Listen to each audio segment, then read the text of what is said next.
guys, so today I'm going to be talking about Bear's adoption story and how I ended up with him. Oh, you've already had enough of this. It's been 10 seconds. Okay, well, so basically, it started off with when I was younger, I had a lot of small mammals. I had like guinea pigs, I even had a rabbit at one point, and I just really missed having one. I love them so much, but neither of them were really quite active enough for me.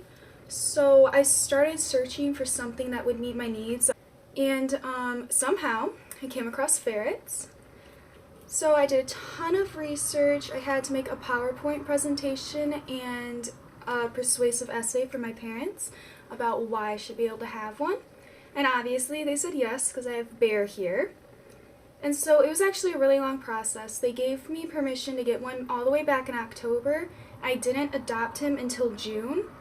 So I obviously had to wait a very long time, and all throughout that time I was just getting more and more and more research because I was really anxious. I was so excited. I was like nesting, I guess. So we initially planned on adopting a ferret from the shelter, but that actually didn't work out this time around. The shelter nearby us, we have a ferret shelter, and they actually closed, and we thought it was going to be permanent. At this point, I had a cage and I literally had everything I needed. I actually got the giant Ferret Nation cage with like the 2 levels, so it was like $250 for the cage, and I had everything I needed except the ferret. So at that point I was like, well, let's look elsewhere. So I looked on like Craigslist and stuff like that, and we don't have any breeders in our area and they're not very common, so I couldn't find any on Craigslist. And the ones that I did find seemed really unhealthy, and I just wasn't ready to take care of that. So I ended up going to Petco. It took me a long time to kind of say like, okay, this is what I'm going to do. But I did end up doing it, obviously, and I got really lucky with Bear. So the day we went, it was a Monday, and my mom took me after work because, you know, you have to be 18 to buy a ferret. I'm only 16. So we went to Petco, and it was just him and his sister there. So I picked up his sister, and she was really mean. At first I was kind of thinking like, yeah, I'll adopt both of them so they can stay together.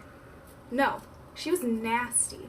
She was like biting me the second I picked her up, and I couldn't like tell if she was playing or she just was aggressive, but either way, like, that's not a good thing.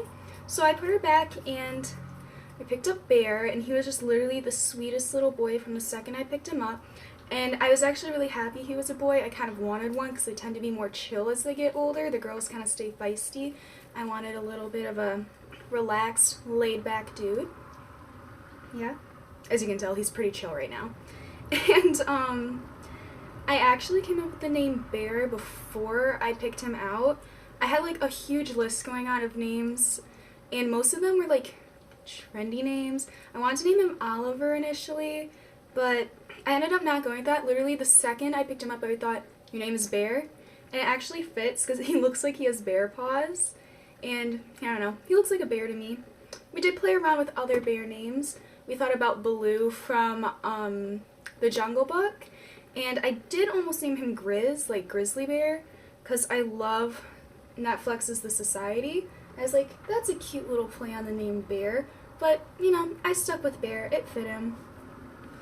And then, so I do feel bad that I ended up having to go to Petco, and I probably won't do it again because thank God the shelter reopened. It's a private run one, so we thought when it closed it was gone for good, but they ended up reopening it, and we're actually in the process of getting him a little buddy from the shelter. So I would not recommend getting one from Petco. They tend to be sick. He did have an intestinal parasite, which was trying. I mean, he didn't get that sick. He didn't notice that there was, but I noticed because, you know, his poop was kind of gross. Here you go. So, basically, would not recommend going to Petco. If you can, go to a shelter, adopt one from Craigslist if you're comfortable with that, but use Petco as kind of your last resort. Like, it was my last resort at the time, but, yeah. We had a pretty good experience, though. Obviously, Dude, you dropped your chicken. Obviously, he's a super sweet little guy. Loves being held, loves to play, he's happy, he's pretty healthy. We did have a little intestinal blockage issue, but that's a story for another day. And I'm just really happy we had to go the route we did this time with Petco, because I got him, and he's literally the perfect first ferret. So it's basically the story of how we got him. He settled in really well. He loves his mama. Yes, you do. You don't want me, you just want the chicken. So thanks for watching, and I am very grateful that Bear stayed still long enough. I was able to distract him with his favorite treat. And if you like this video, please comment, like, and subscribe. Right now, we don't have any of that because we're new, but it's not why I'm doing this. I just love Bear, and I love editing, so here we are. Say bye.